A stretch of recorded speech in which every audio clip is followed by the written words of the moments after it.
paz do Senhor, sejam bem-vindos a mais uma leitura da Bíblia. Hoje vamos finalizar o livro de 1 Pedro, vamos ler o capítulo 4 e o capítulo 5.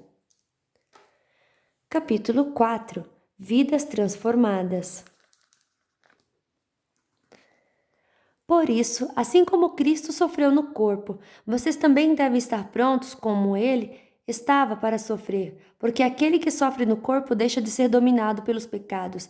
Então, de agora em diante, vivam o resto da sua vida aqui na terra, de acordo com a vontade de Deus, e não se deixem dominar pelas paixões humanas.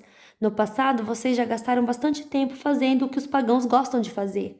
Naquele tempo, vocês viviam na imoralidade, nos desejos carnais, nas bebedeiras, nas orgias, na embriaguez e na nojenta adoração de ídolos. E agora os pagãos ficam admirados quando vocês não se ajuntam com eles nessa vida louca e imoral, e por isso os insultam. Porém, eles vão ter de prestar contas a Deus, que está pronto para julgar os vivos e os mortos, pois o Evangelho foi anunciado também aos mortos, os quais morreram por causa do julgamento de Deus, como morreram todos os seres humanos. O Evangelho foi anunciado a eles a fim de que pudessem viver a vida espiritual, como Deus quer que eles vivam. O fim de todas as coisas está perto. Sejam prudentes e estejam alertas para poder orar. Acima de tudo, amem sinceramente uns aos outros, pois o amor perdoa muitos pecados. Hospedem uns aos outros sem reclamar. Sejam bons administradores dos diferentes dons que receberam de Deus. Que cada um use o seu próprio dom para o bem dos outros. Quem prega, pregue a palavra de Deus. Quem serve, sirva com a força que Deus dá.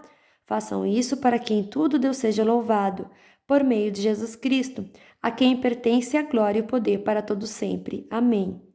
Meus queridos amigos, não fiquem admirados com a dura prova de aflição pela qual vocês estão passando, como se alguma coisa fora do comum estivesse acontecendo a vocês. Pelo contrário, alegre-se por estarem tomando parte no sofrimento de Cristo, para que fiquem cheios de alegria quando a glória dele for revelada. Vocês serão felizes se forem insultados por serem seguidores de Cristo, porque isso quer dizer que o glorioso Espírito de Deus veio sobre vocês. Se algum de vocês tiver de sofrer, que não seja por ser assassino, ladrão, criminoso ou por se meter na vida dos outros. Mas se alguém sofrer por ser cristão, não fique envergonhado, mas agradeça a Deus o fato de ser chamado por esse nome. Pois o tempo de começar o julgamento já chegou, e os que pertencem ao povo de Deus serão os primeiros a serem julgados.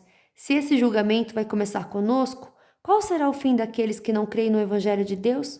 Como dizem as Escrituras Sagradas, se é difícil os bons serem salvos, o que será daqueles pecadores que não querem saber de Deus?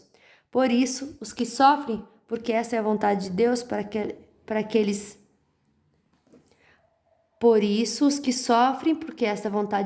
para eles devem, por meio das suas boas ações, entregar-se completamente aos cuidados do Criador, que sempre cumpre as suas promessas. Capítulo 5. Conselhos para o povo de Deus. Eu, que também sou presbítero, dou agora conselhos aos outros presbíteros que estão entre vocês. Sou uma testemunha dos sofrimentos de Cristo. Eu vou tomar parte na glória que será revelada. Aconselho que cuidem bem do rebanho que Deus lhes deu e façam isso de boa vontade, como Deus quer e não de má vontade. Não façam o seu trabalho para ganhar dinheiro, mas com o verdadeiro desejo de servir. Não procurem dominar os que forem entregues aos cuidados de vocês, mas sejam um exemplo para o rebanho. E quando o grande pastor aparecer, vocês receberão a coroa gloriosa que nunca perde o seu brilho. E vocês, jovens, sejam obedientes aos mais velhos, que todos prestem serviço uns aos outros com humildade, pois as Escrituras Sagradas dizem: Deus é contra os orgulhosos, mas é bondoso com os humildes.